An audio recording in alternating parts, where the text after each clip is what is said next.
Okay, so I've wanted to make this video for quite some time. This is my main computer. These days it's used less for gaming, much more so for video editing. My main channel is battery powered bricks. I'll link it in the description if you're into Lego stuff, Lego electronics, that kind of thing. And when I built this, I knew that I was supposed to have an upgrade path. I'm currently running a Ryzen 2700X. It's been very good to me all these years, but I was always wanting to upgrade to Ryzen 9 and go for a 12 or 16 core CPU. And I was watching one of my favorite Lego channels, Nonsense Wars, and they did a video on a computer upgrade. And it was more budget oriented. It was like $300, used some old parts, sold some old parts, all that kind of stuff. I really liked that. That's how I did things for many years. These days, I'd rather save time than money sometimes. It just depends. This was a fairly expensive upgrade. Again, this is the Ryzen 9 5800X, and I was kind of surprised that this is actually supported by my motherboard, but that was only due to some pushback from the community when they kind of were dragging their feet on supporting the newer CPUs. So I'm not sure if that was more so motherboard manufacturers or AMD dragging their feet, but as of now, I've already upgraded to the latest BIOS on here, and it is supported. Besides that, 32 gigs of RAM, 4 sticks. I've got a GTX 1080 that I got a great deal on, and I bought it at the right time. It was $300-ish, maybe a little more. When I checked 2 years later, it had only increased in value since I had purchased it. So I was very happy with that. You know, if I was really into gaming, that would be the thing to upgrade, but yeah, not so much these days. I play old games like Command and Conquer. Mission accomplished. I play a lot of SnowRunner, Valheim. Oh, God!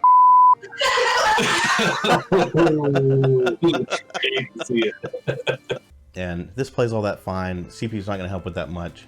But if I want to get into higher quality video and things like that, I think a more beefy CPU should help with that. It's also quite obvious it needs a bath. It's going to be getting that. I might touch up the cable management, mostly in the back. That, you know, some things I had changed here and there and just kind of thrown things in. So I'll just kind of do a quick montage of the work that I'm going to be doing, and then we'll kind of compare benchmarks before and after. I have some render times for some of my, not necessarily longer videos, but more intensive videos with more layers and effects and stuff, which I really don't use that much of. But it should be interesting, so let's get to it.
Okay, so far I'm very happy with the upgrade.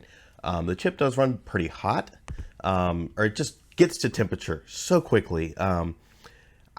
Could move a window around on the desktop and watch the temperature creep up, which was strange to me, but you know it's okay, I guess, because I mean it's doing all right where it gets up to like 70, 75 ish.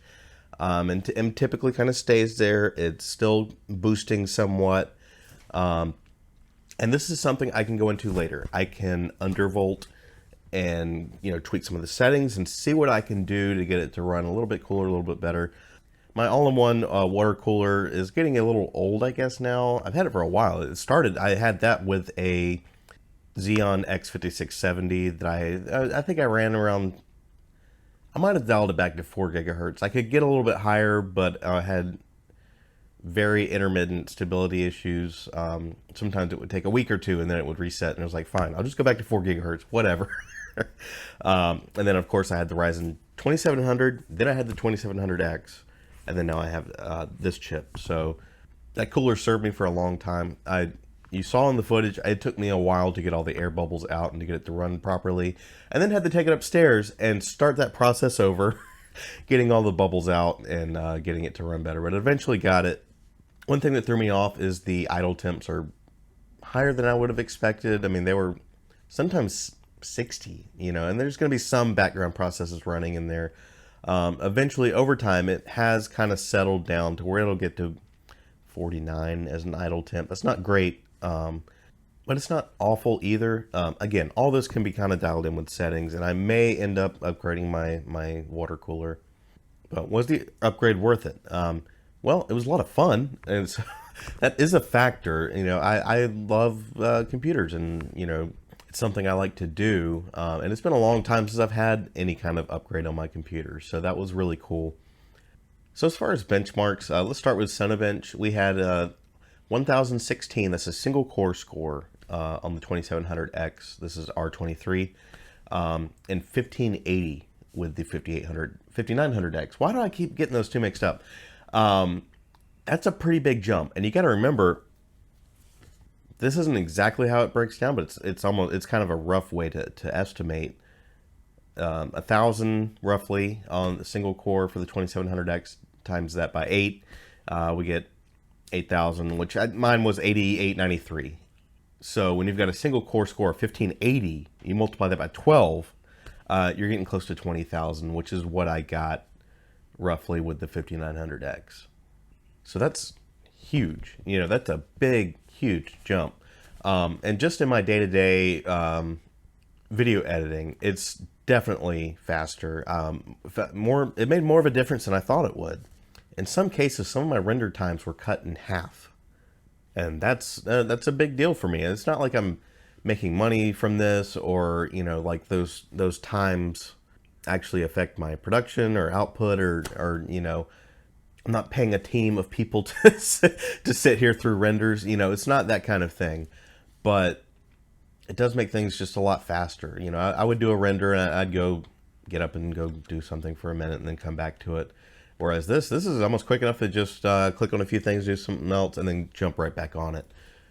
And I think this is only going to make more and more of a difference as I get into higher quality footage, if I'm doing 4K stuff or, you know, that kind of thing, which I already dabble in mostly with my GoPro footage.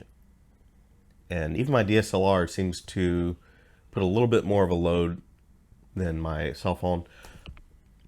So I hope you enjoyed the journey. I don't really upload here much, but you know, I thought I would. I'll always learn something and just kind of sharpen my video skills through all this. And if you would like to see my version of an undervolting video or any tuning I do, be sure to leave a comment. There's a lot more I would want to do on this. This is my personal channel, I guess. You know, I've been uploading for almost 15 years. But, you know, it's generally on the back burner. You know, there are tons of videos already out there for this kind of a CPU upgrade or for undervolting or for tuning and those kind of things. But sometimes I like to find just an average Joe kind of guy doing those things rather than the bigger channels, because I don't know what it is. Maybe it's just like, if they can do it, I can do it kind of thing. So hope you guys enjoyed. We'll see you later.